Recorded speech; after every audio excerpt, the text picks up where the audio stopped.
if you could talk a little bit more about how we can assess in ourselves kind of the progress and the development of our devotion. So, if we're reflecting, of course for the benefit of beings, wanting to cultivate this devotion, what are qualities we're looking for in ourselves to say, oh, this looks really good, my devotion is maturing, or what are qualities we might see that we should be aware of and should recognize, oh, I need to cultivate more devotion here.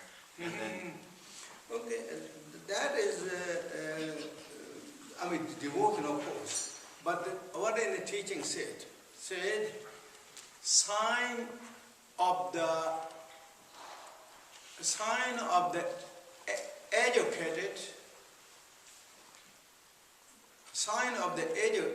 educated person is gentle and peaceful.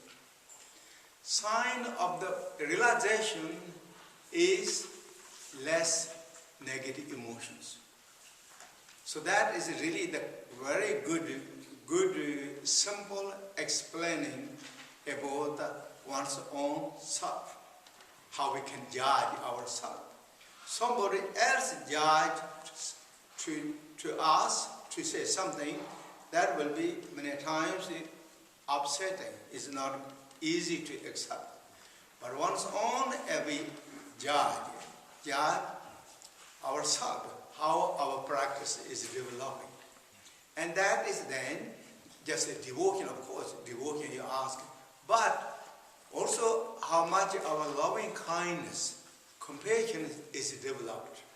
How much time we spend practicing meditation, how much accumulation practice level, how much I finished, how many completed, or those such as Mundo practice, how many I finished, how much I completed.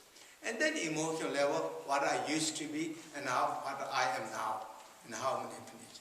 And then devotion level, of course, also you can judge ourselves how much, what I started with devotion or faith and what I'm now, that you can judge that. So I think those are the way you can ask one's own self.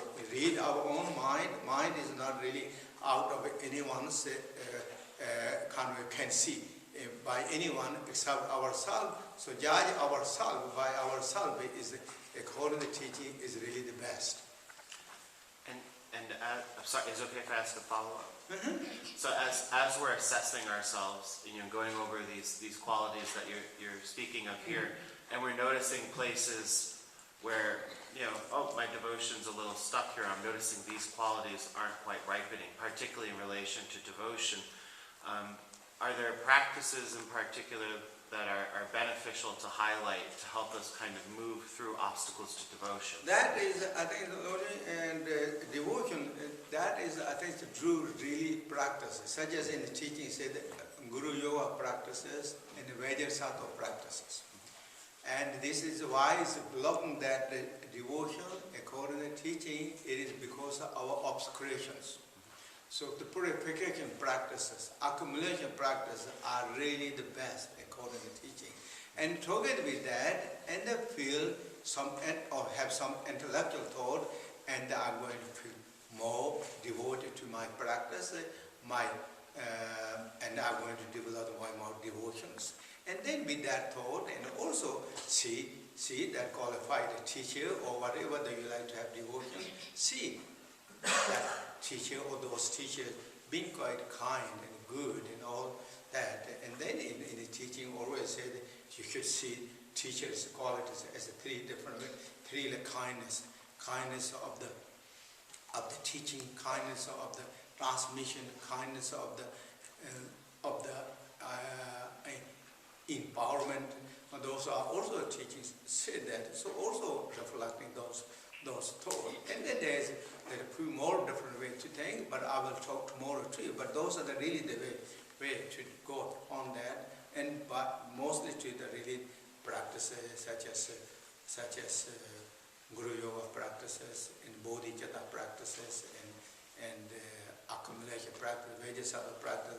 That was increasing. That also devotions. Thank you, Rinpoche. Okay, thank you. Yeah, I go there and then I go come. Yeah.